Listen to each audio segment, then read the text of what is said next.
Welcome to the Team Engagement Podcast, where leaders of teams share their insights. We discuss 5 questions in about 10 minutes, and I'm very excited to welcome our guest today. This is Brent Pohlman. He is the CEO of Midwest Laboratories out of Omaha, Nebraska. And part of the reason why I'm so excited is Brent was my very first podcast guest 2 years ago. And so I've mentioned that I wanted to bring some of the former guests back on for kind of an update and to answer these newer questions. And so I am very grateful to Brent for being willing to come back. Brent, thank you so much for being on the show today. What would you like the audience to know about Midwest Laboratories?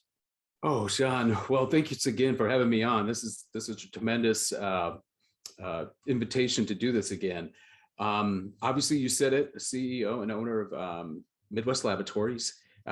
Currently, we have 252 employees, and we do all types of testing in one location. We work on the human side with food testing, and then on the animal side with pet food and feed testing, and then on the agricultural side with soil, water, plants, etc. But all that in one place is just remarkable to me that we can do all that testing. So I would say we're the largest lab in the country that does all that in one location.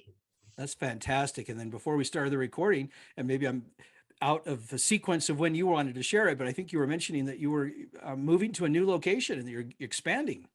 Yes, we got during COVID, we actually had some of our best years, and we quickly outgrew the location that we're at, these 14 buildings, and we're consolidating in one. We got a data center during COVID. They decided to take everything offline, and yeah, they left everything. They left over 1,600 cubicles and all their workspaces and just got out. And it was a perfect location for us on 27 acres. So we are excited. In the next 2 to 3 years, we're going to move about 8 miles from where we're currently at.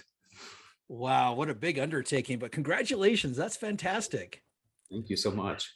All right, well, let's get to the questions that we've got outlined for today. Let's start with the first one. Brent, share a time when you had maybe a disagreement or a conflict or some kind of a struggle with a coworker and how you resolved it.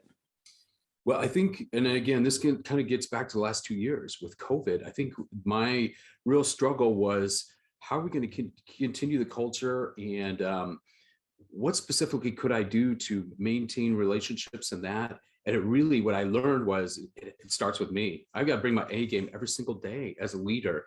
And I didn't know what that meant. And I think over the last 2 years, the whole mindfulness piece has really taken over, and sense of awareness and realizing where our people are coming. We got a lot of tired people. A lot of our employees went home and were teachers to their kids.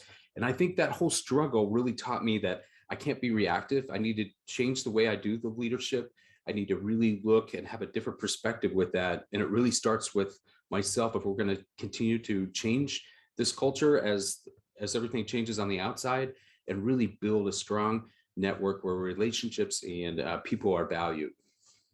Oh, that's fantastic. I love that response about kind of taking ownership, being mindful. Great responses. Question number 2. I'm sure you've heard the phrase that people don't leave jobs, they leave managers. What's one strategy or idea that you have to help retain talent a little bit longer? Yeah, again, I would say having that people first mentality, and people need to feel safe today. I mean, there's so much news out there. And if they don't feel safe in their jobs, they're going to leave. They're going to try to find something that they feel safety first. I think from there, though, they got to see the future. And I think what COVID really taught me again with our leadership is I had to get out of the day to day and focus on that strategic. That building would have we wouldn't have gotten there if I was still in the day to day operations. As a leader, I need to really think strategically, because the employees, the team, they're really wanting that visionary leader to really look outside. Where are things happening? Where's the future going?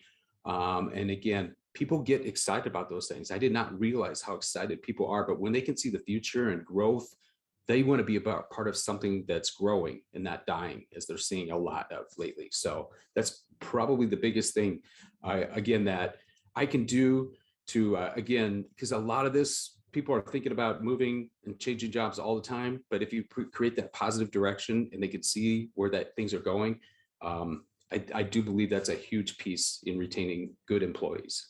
I completely agree. You're right. Having that vision and getting them excited about it. That's the part of what you said that I really liked was people are getting excited and they're excited about the move. They're excited about the future.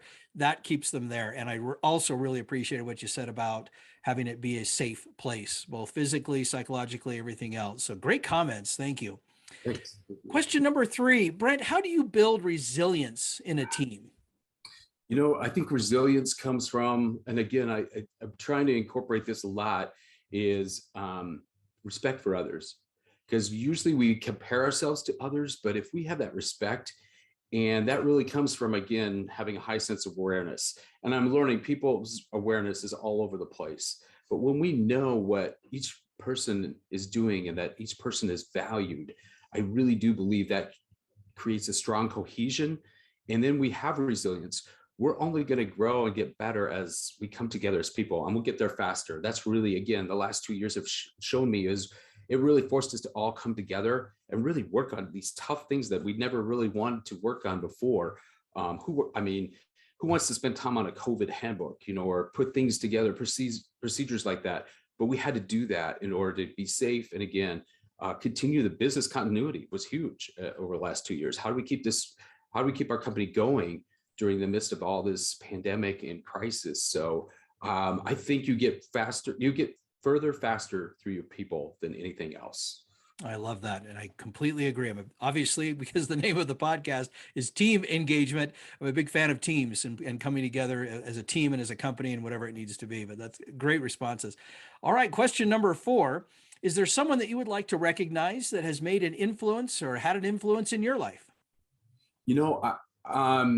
I recently saw my uncle who lives in Arizona, and I was at a conference there, and I just happened to talk to him, and he wrote this biography, and it was amazing to me to look at the parallels between his career. He's in his upper 60s, and one thing that just came over and struck out for me was as he was writing his whole career piece, it was all about people. It was really about how people coming together could make a difference. And if he left a company or in this case, an organization, it was really all about, it went so far, and then, hey, I did this for my people. I left them in a good place. It was time to move on.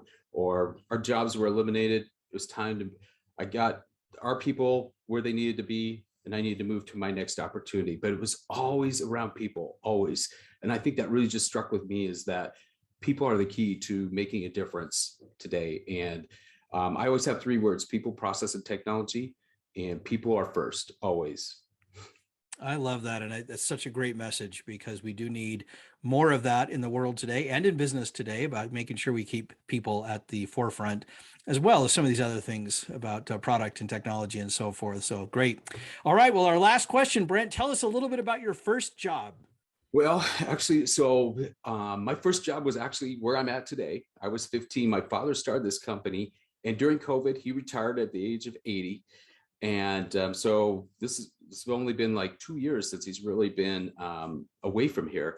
But I was 15, and I think the theme, as these questions kind of really delve into, is when I started at 15, I really wanted to be a part of something, or part of a team, or part of a group. And so I would fit in, no matter if that was taking out the trash, or if that was washing down the lab tables, or doing something. I just wanted to be a part. I wanted to gain people's trust. And at an early age, I think that's what really taught me. I wanted to be that respectful. I didn't want to be the boss's kid who was the pain in the butt or was going to report something. I really wanted to fit in. And I think through that process, it just taught me that the value of others, willing to do anything to make a difference. And then again, taking that and building upon that throughout my career. So it was a great question. I had to go back and think about that because it was quite a while ago, but it was fun. It was a great experience for me, and I'll never forget that. Well, I love your story because it's a rarity when we've had a lot of people that have started their own business, but we haven't had as many people that started their very first job and then became the CEO of that company decades later, years later. However, I'm not going to date you, but whatever the age was. So that's fantastic. I love your story, Brent. Brent, thank you so much for taking time to be on the podcast today. How can people find you? Well, they can simply email is still very good. bpohlman@midwestlabs.com. I'm on LinkedIn. I'm on Twitter, but LinkedIn is probably my preferred network too. Again, just search my name, make a contact, say that you saw me on this podcast, and absolutely, I like to connect with great people. Fantastic. This is Sean Richards with the Team Engagement Podcast, where leaders of teams share their insights. We encourage you to go to the teamengagementpodcast.com website, where you can have more information and look at some of the other episodes that you have available. We also encourage you to subscribe or follow on either the audio or the video platforms. Thanks so much for joining us today. Have a great day.